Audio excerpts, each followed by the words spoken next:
Hors crise, vous pouvez dire que la région a retrouvé sa place dans la totalité de ses domaines, que les trains roulent à l'heure, que les lycées sont sécurisés et que le prix pour les jeunes a baissé et qu'on a acheté 200 000 tablettes avant la crise qui fait en sorte qu'il n'y a pas eu de rupture de formation pendant cette période. Et puis après, pendant la crise,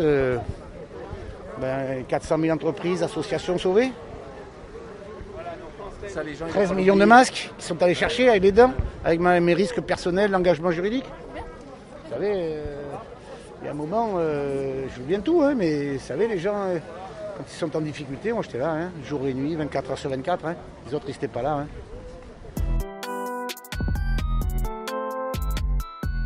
Vous savez que je suis Marseillais ? Vous savez que les Parisiens, voilà, ils m'ont jamais rien imposé de leur vie. À mon âge, ils vont rien m'imposer. Ni l'un, ni l'autre. Ni la droite, ni à gauche, ni nulle part. Voilà. J'ai une vision pour ma région, pour la construction de la région, pour l'analyse et l'évolution de cette région. J'ai œuvré avec ma majorité pendant personne ne conteste, à la marge, je vais le dire tout à l'heure, là-dessus. J'ai fabriqué une équipe exceptionnelle. Et regardez, cette équipe est exceptionnelle. Et j'ai un projet d'avenir qui est intéressant. Eh bien, vous comparez après. Voilà. Et ça, c'est pas là-haut qu'ils vont nous expliquer ce qu'il faut faire. Les transports, les lycées, l'éducation, la formation, l'université, l'économie, c'est essentiel. On l'a montré pendant toute cette période quand même. On a ramené le fait régional au centre de la vie politique française quand même. En prenant notre indépendance aussi par rapport au national qui était lourd, qui manquait d'agilité, qui a montré toutes ces carences de centralité. On a montré, nous, les présidents de région, qu'on était capables et compétents, agiles, rapides, efficaces. Et je me cachais de ça. Enfin, c'est pas sérieux.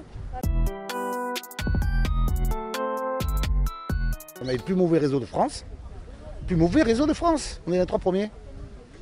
On avait 80% de trains qui étaient à l'heure. Et on a 92%. Pas mal, non ? On avait 12% de trains arrêtés, on n'avait plus que 1% arrêtés. Hein. C'est rien. On a baissé le niveau des moyens financiers pour tout le monde.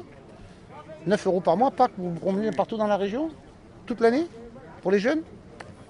Tu vois, on a fait des choses hein, quand même, efficaces. Hein. On a trouvé des moyens européens, 5 milliards d'euros quand même. On a signé un contrat de plan qui donne une visibilité sur l'avenir de nos territoires. On a une organisation territoriale qui est tout à fait remarquable, que l'on peut décliner en termes d'emploi sur les bassins d'emploi. Et le traitement de la zone d'entreprise d'Avignon n'a rien à voir avec hier.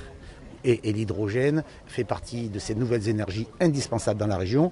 Et nous avons la possibilité, heureusement, d'avoir ITER.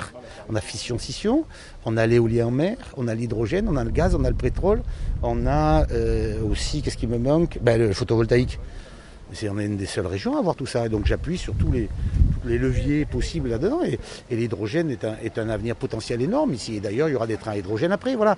Donc tout ça se met sur l'ensemble d'un dispositif. Quand vous regardez l'ensemble du dispositif, on a une mosaïque qui est superbe.